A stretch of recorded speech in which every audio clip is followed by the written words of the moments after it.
আমার খারাপ লাগছে আজকে সবচেয়ে বেশি মমতা বন্দ্যোপাধ্যায়ের জন্য। কিন্তু দুঃখের বিষয় এটাই যে এই দিনটার জন্য দল দায়ী।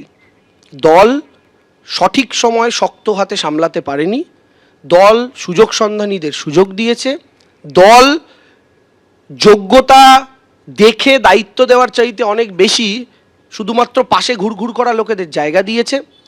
এবং সেই সমস্ত জায়গাকে কেন্দ্র করেই আজকে দেখুন যাদের জন্য কিছু মানুষকে বঞ্চিত করা হয়েছিল তারা প্রত্যেকে কিন্তু আজকে উল্টো দিকের দল, তাদেরকে সম্মান দিয়েছে, জায়গা দিয়েছে এবং তারা তো সেই জায়গা পেয়েছে।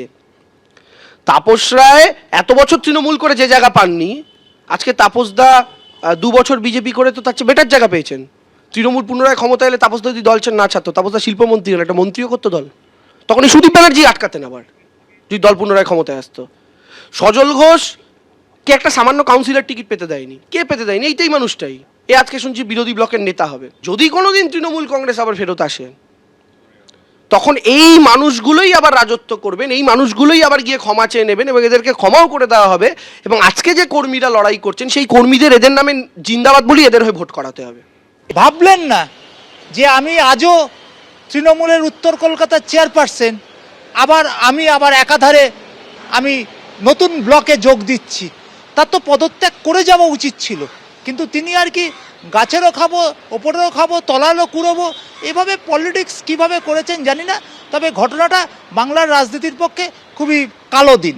এই রকম লোক সব জায়গায় রয়েছে, তার ওয়ার্ডে রয়েছে, বাজারে রয়েছে, গলিতে রয়েছে। এই যত অসামাজিক কাজকর্মের জন্ম তো এরা দিয়েছে।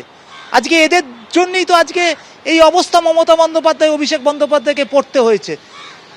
তাপস রায় কেন দল ছেড়েছে সবাই জানেন, আপনারা বহুবার দেখিয়েছেন। সুদীপ বন্দ্যোপাধ্যায় সজল ঘোষের বাড়ির লাথি দিয়ে পুলিশ ভেঙে তাকে তুলে নিয়ে গেল, মনে হচ্ছেন তিনি যেন বিরাট জঙ্গি একজন, কাশ্মীরে পহলগাঁও জঙ্গি কাণ্ডে জড়িত।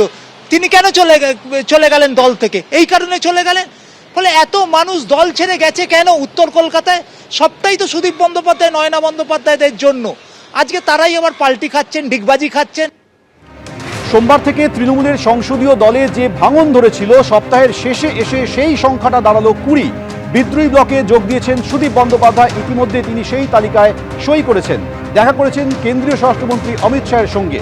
কালই দিল্লিতে বৈঠকে তৃণমূলের বিদ্রোহী ব্লক। সোমবার স্পিকারের সঙ্গে দেখা করবেন বিদ্রোহী তৃণমূল সাংসদরা। শতাব্দী রায়কে নিয়ে আজ ভূপেন্দ্র যাদবের বাড়িতে যান সুদীপ বন্দ্যোপাধ্যায়। তারপরেই কেন্দ্রীয় স্বরাষ্ট্রমন্ত্রীর সঙ্গে সুদীপ বন্দ্যোপাধ্যায়ের আধ ঘন্টা কথা হয়। খুব দুঃখের সুদীপদা যদি চলে যায়। সুদীপদার তো নিঃসন্দেহে কোনো প্রলোভন আছে। সুদীপদার যদি সুদীপদার ওই রোজভ্যালির ইডি কেসে মাফ হয়ে যায়, তাহলে সুদীপদার জন্য রিলিফ পাওয়া যাবে। সুদীপদা সেই জন্য গেছে। সুদীপদা যখন জেলে ছিল তখন প্রতিদিন আমি এখান থেকে কি করে বেল পাওয়া যায়, কি করে না পাওয়া যায়, সমস্ত রকম আমি চেষ্টা করেছিলাম। সুদীপদার তো এরকম করার তো একটা অভ্যাস আছে। আগে তৃণমূলে গেল, তৃণমূল থেকে ছেড়ে দিয়ে কংগ্রেসে গেল, কংগ্রেস থেকে এসে আবার তৃণমূলে এলো। কিন্তু মমতাদি অন্ধের মতো তাকে বিশ্বাস করেছে। সুদীপদা মমতাদির প্রচুর ইন্টেলিজেন্স পেয়েছে। সবাইকার সব অভিযোগ নস্যাৎ করে দিয়েছে শুধু সুদীপ বন্দ্যোপাধ্যায়ের জন্য। আপনি জানেন যে ইভেন তাপস রায় পর্যন্ত চলে গেছে বোধহয় সুদীপ বন্দ্যোপাধ্যায়ের জন্য। ও তো বিজেপিকে সমর্থন করার জন্য এনডিএ করছে, করুক। কতদিন? কিন্তু সাময়িক।